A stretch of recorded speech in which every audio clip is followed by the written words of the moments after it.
You're watching News at Prime. Thank you so much for staying with us. Well, as we're about to usher in the new year, let's take a look at some of the issues that most impact the African continent, including natural disasters, coups, and civil unrest. Advocate Sipho Mantula, researcher at the Thabo Mbeki African School of Public and International Affairs, joins me in studio. Advocate, very good evening. Appreciate your time and happy 2024. Evening, Hugo, and Jumbo Africa to your viewers. And indeed, a very hectic 2023 that we have went through, and 2024 we have to navigate it as well in the African continent. So allow me to pose to you a number of questions. Yeah. So Liberia had the election in that country, and I think it's just about the only election that we can talk about where there was no contestation, and the former President George Weah said the people have voted, let it be. Zimbabwe had a contested election, Nigeria had a contested election, and now the DRC, they voted on the 20th, I think, or 23rd, yeah. 20th of this month. Correct. You know, when you look at the political transfer of power in 2023, it was quite hectic, as we have already started with the last one now, DRC, and beginning with the first one, Bola Tinubu coming to power. Like you said, the positive story out of these electoral processes for the continent, it was coming from George Weah and Joseph Boakai accepting the outcome. But look at the island of Madagascar. It was tense. Makravalo Manana, Hendry, Raujauna, Yamampianana, having a tussle with Andre Rajolina. Zimbabwe, the SADC report being questioned, being doubted, actually, led by Zambia. And also I think, Eswatini, we might say it was election, eating kun. There's not elections sometimes. But again, I think, as you have said, the issue of electoral processes or transfer of political power, Hugo, has a cost implication in the continent. Look at the DRC. Tshisekedi is now being confirmed. Now, there were those who were calling for a rerun. And when I talk of the cost, I mean the cost of conducting other elections, looking at the number of the electorates in that country. And the turnout was very poor. When I look at the latest stats now, 40% turnout in those elections. We were speaking about 44 million registered voters. Kadima, as the chair, is now saying that those who are calling for the rerun are actually the bad losers. But I think, as me and you know, Hugo, for me, this is a stage where we are in a stage of electoral dispute resolution, where candidates are open to go to courts. Within 48 hours from today, after announcement of the results. And the courts have to be given 7 days to can adjudicate that electoral petition. And that's where, you know, DRC is very important for the continent. And I think it is important in the sense that the UN mission withdraw from the DRC early this year. The SADC mission has to go in. So DRC is very important in the SADC region, also equally important in the African continent. So, you know, you've talked about the African Union. You've talked about SADC.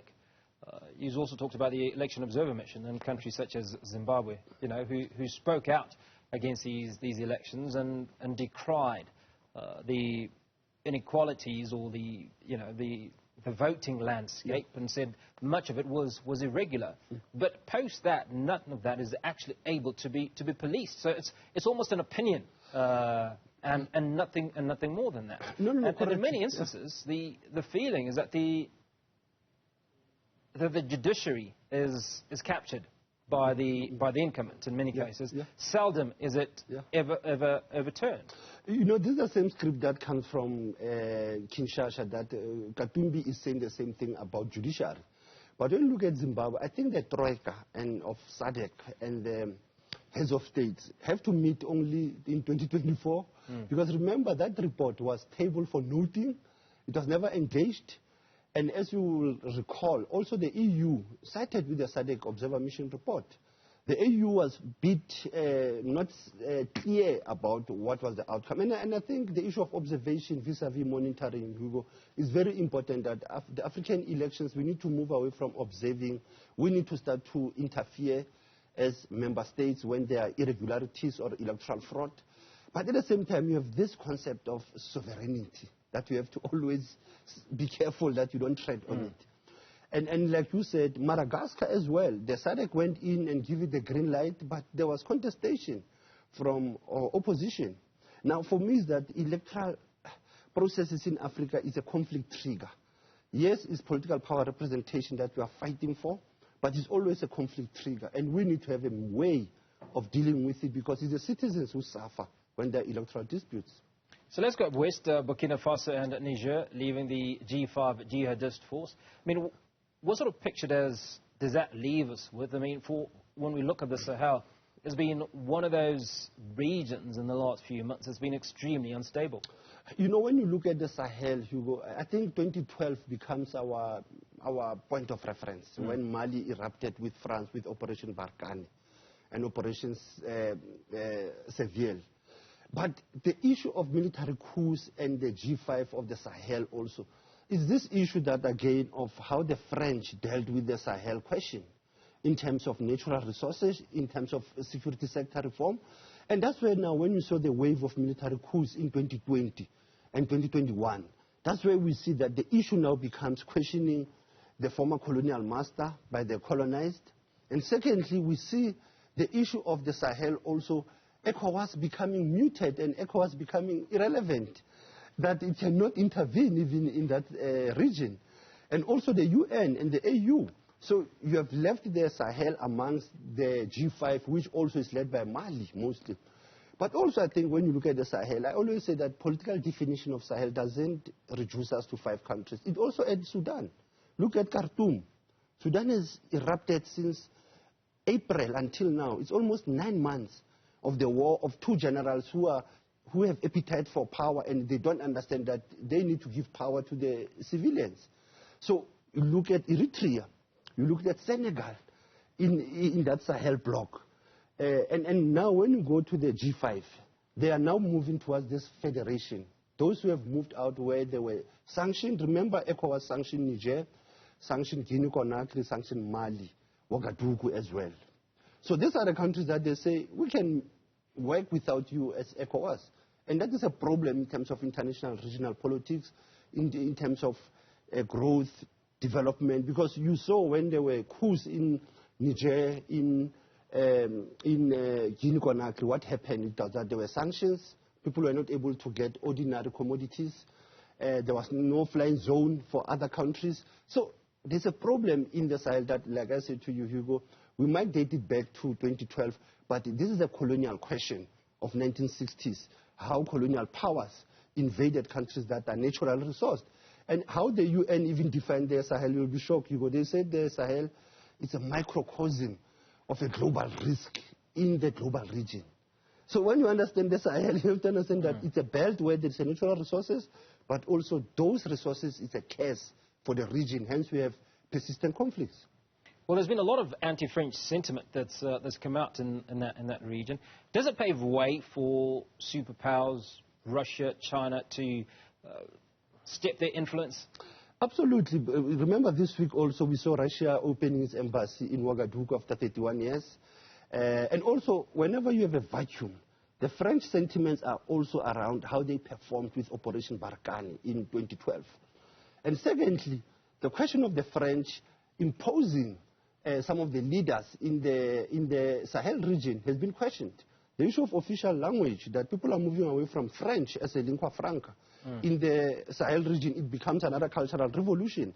But thirdly, as you said, are they gravitating towards China? Are they gravitating towards Moscow? I think that's where the African Union and the neighboring countries will have taken advantage as well. But look at Traore moving to Russia this year when there was Africa-Russia summit. Traore has made his move now towards Russia. China has been borrowing money to the Sahel region, has been lending many debts to the, hence the Sahel is also in a foreign debt of these superpowers. But France, I think it has made a calculable mistake by undermining those military leaders. So let's move away from the war itself or the instability and speak to the byproducts, if you will, of that war, and that's humanitarian crisis, the issue of refugees, reaching multiple millions. You touched on Sudan, obviously across Mali and most of the Sahel region. What is your view on what's transpiring there? And obviously it almost seems, I mean, when you talk about Sudan and how that war has been raging for almost 9 months, that refugees seem to be a forgotten lot on the African continent. No, definitely. And when you talk of humanitarian corridor, remember there was this hype on the Middle East, and we were using Egypt. But we cannot use a humanitarian corridor for our own people in the Eastern DRC. One of the key cases that came this year was the DRC refugees in the Eastern DRC. The case, as you have said, of the climate change effects also in the African continent that pushes refugees. So the issue of humanitarian question also, it is a matter of political will from member states, even the regional bodies, because the UN has been leading on that. But there's also been corruption around humanitarian aid in the African continent. And that corruption has never been unmasked. And that's where we delay development, we delay to assist women and children who are moving out of conflict zones.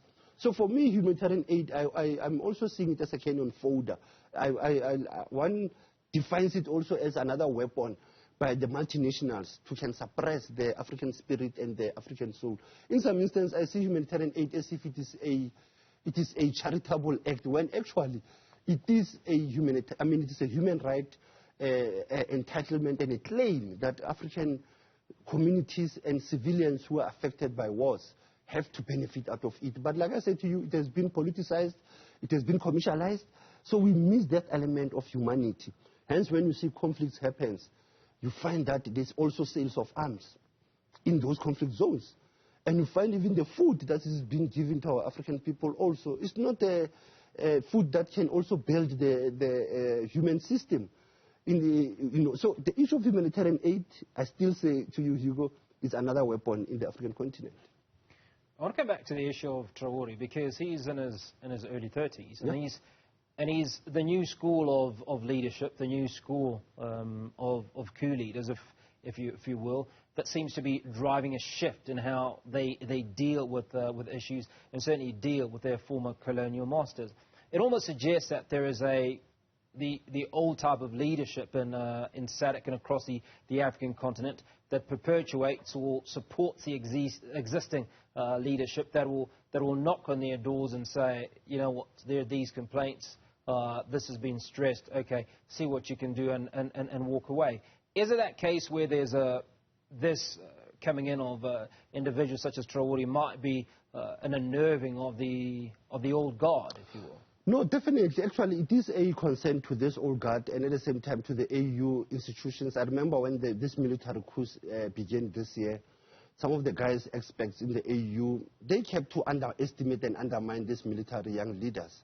And I said, you are undermining them at your own peril, because they are now gaining young popular support. They are starting to gravitate towards questioning issues of taxation of the French in their country. They are moving towards removing the French as official language. They will soon remove their currency as well, the francs in the Sahel.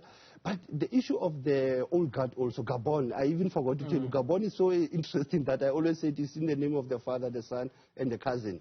That power moved around the family. That Gabon also is the question of how do you deal with these leaders, General Nguema, who is a cousin of Bongo. So that's how you see also how power in the Sahel region must also be demilitarized, because I still feel that the military need to understand that they belong to the barracks, not in the state house. So they need to have a way to engage with the civilian communities and the civilian population, the same like Sudan. Look how Sudan suffered with the two generals fighting for power, but they don't know the hour. And that's where they are struggling also to gain popular support of the Sudanese academics and activists. So, in short, when you talk of the Sahel, I think in the Sahel, those military leaders, they were already tired of the proxy leaders of the West that have dominated. We see Cameroon, there was challenge. Sierra Leone, there was a challenge also. But this is the after effects, of post-colonial question that I think these military leaders are trying to say, let's start to put the governance of Africa into the hands of its people. But like I said to you, they are derailing and delaying the electoral calendar. We hope Mali will go for the elections through Assimi Goïta. We hope Mamadou from Guinea-Conakry will go for the elections. Déby have got his referendum now. We don't know whether Traore will stick to his calendar also and go for the elections, as well as Chini in Niger. Will he also release Bazoum and go for the elections? Africa Mantula, always a pleasure speaking to you and wish you a happy 2024.